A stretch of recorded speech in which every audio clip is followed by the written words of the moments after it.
Hello, my name is Justin Welsh, and today I'm going to make a short video on letting you know how to determine the airworthiness of your aircraft.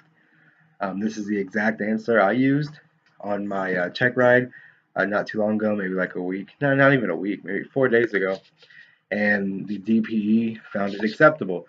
So this is it. To determine your airworthiness or your legalness to fly or your ability to fly, I used two short acronyms and they're really easy. I'm going to break them down right here. It's Aero for the first acronym and Aviates for the second one. All right, here we go. For Aero, it's really hard to hold this. Okay, for Aero, it's this is for your documents inside the aircraft itself. So what we are looking for is your airworthiness certificate, so airworthiness cert, and that should be on a placard. It's usually on the left seat, down by the feet, for everybody to see. Everybody needs to be able to see it. It's really important. Your registration is for R, and that's just like a car. It's for registration. It expires every 3 years though with a plane, so make sure you keep an eye on that. For O, it's your operator's handbook. This is similar to a POH. Every aircraft should have one. It's not hard, but that's always supposed to be in the aircraft as well for it to be deemed airworthy. And your last one is W, weight and balance. This is the weight and balance sheet that you gather at your purchase of the aircraft. And again, it should be inside the aircraft for it to be considered airworthiness.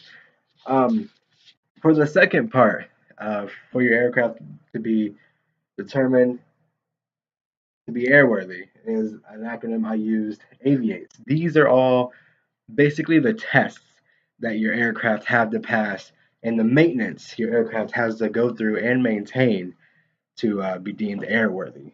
Um, A in this stance, or in this case, stands for AD, which is air directives. These are basically recalls that will be, recalls in cars.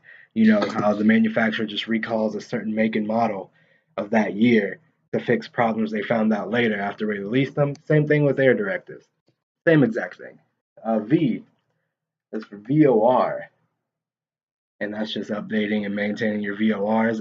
This happens every 30 days, so make sure you stay on top of that. For I, it's not really an I, it's a 1, and that is for 100-hour inspection or your annual inspection. Same thing. Okay, for A is your altimeter. I forgot that one. Altimeter for your altimeter. Yeah, just checking up for that. Making sure that's on par. That occurs every 24 months. For T is your transponder. This occurs. Oh, I'm not even pointing at it. Okay, there we go. Transponder. That's every 24 months. E is for your ELT. This is very important. You want to make sure this is top all the time. This is every 12 months. If you're going to be early though, 12 months or um, whenever the battery life hits 50%. When it hits 50%, you also need to change it out. So I'm just going to say battery life slash 50%. And S, the last one is for your static system. Okay, can you see that? There it is. The static system. My handwriting is atrocious, so it really doesn't matter if you see it now. I don't know.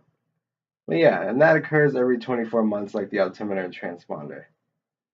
So I answered this using exactly what I said to my DP, found it acceptable. This is how you determine the airworthiness of your aircraft. So there you go. That's what it is. Justin Welsh signing out.